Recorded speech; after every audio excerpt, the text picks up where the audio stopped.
সরাসরি কালচিনির ছবি দেখছিলেন একটু আগে, আপনাদের বলছিলাম 12টা 15 এই শুভক্ষণকে স্মরণে রাখতে, কারণ জন্মক্ষণ সুভাষচন্দ্র বসুর, এবং এই শুভক্ষণকে স্মরণে রাখতে আজ নেতাজির জন্মদিন উদযাপন করতে গিয়ে এই সময় শঙ্খ বাজালেন মমতা বন্দ্যোপাধ্যায়। সাইরেন বাজানো হলো, শঙ্খ এবং সাইরেনের মাধ্যমে স্মরণ করা হলো সেই ক্ষণ।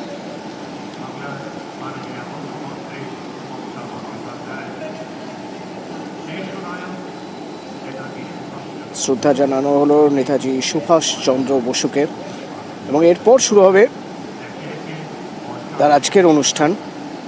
তার আগেই জনসংযোগে ব্যস্ত হয়ে পড়েছিলেন তিনি। অত্যন্ত গুরুত্বপূর্ণ আজকের এই অনুষ্ঠান কালচিনিতে, যেখানে মূলত চা শ্রমিকরাই বেশি থাকবেন। সেখানে কি বার্তা দেন তিনি, প্রশাসনিক দিক থেকে যেমন গুরুত্বপূর্ণ, রাজনৈতিক দিক থেকেও ভীষণ গুরুত্বপূর্ণ। এবং একই সঙ্গে এই অনুষ্ঠান মঞ্চ থেকেই নেতাজি জন্মবার্ষিকী পালন করলেন।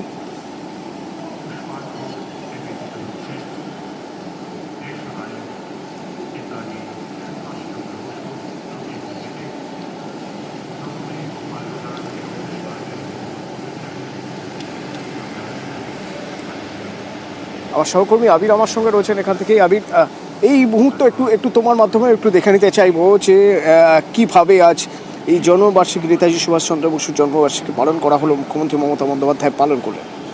দেখো, নেতাজি জন্মজয়ন্তী রাজ্য সরকারের তরফ থেকে এর আগে দার্জিলিং এ, পাহাড়ে, কার্শিয়াংয়ে এবং কলকাতাতেও একাধিকবার পালন করা হয়েছে। এই প্রথম ডুয়ার্সে এই নেতাজি জন্মজয়ন্তী অনুষ্ঠান পালন করা হচ্ছে। আজকে কালচিনি সুভাষিনী চা বাগানে সেখানে এই অনুষ্ঠান পালন করা শুরু হয়েছে। সাইরেন এবং একই সঙ্গে শাঁখ বাজিয়ে, এবং যারা এখানে সভাতে উপস্থিত হয়েছিলেন তারাও তাদের অংশগ্রহণ করেছিলেন। এই অনুষ্ঠানের সূচনা হলো। এরপর এখানে পরিষেবা প্রদানের অনুষ্ঠান হবে। সরকারি স্তরে যে বিভিন্ন প্রকল্পের যে সুবিধা একাধিক ব্যক্তিদের হাতে তুলে দেওয়া হবে। এবং গতকালই তুমি জানো যে আলিপুরদুয়ারের প্রশাসনিক বৈঠক থেকে বেশ কিছু প্রকল্পের কাজ দ্রুত শেষ করার তিনি নির্দেশ দিয়েছিলেন, এবং বেশ কিছু নতুন প্রকল্প দেওয়া হবে, যার ডেডলাইনও বেঁধে দেওয়া হয়েছে হচ্ছে ডিসেম্বর 2025। সেই সংক্রান্ত সূচনা এবং ঘোষণা কিছুক্ষণের মধ্যেই মমতা বন্দ্যোপাধ্যায় করতে চলেছেন, এবং তারই সূচনা কালচিনি সুভাষিনী চা বাগানে শুরু হলো। ধন্যবাদ।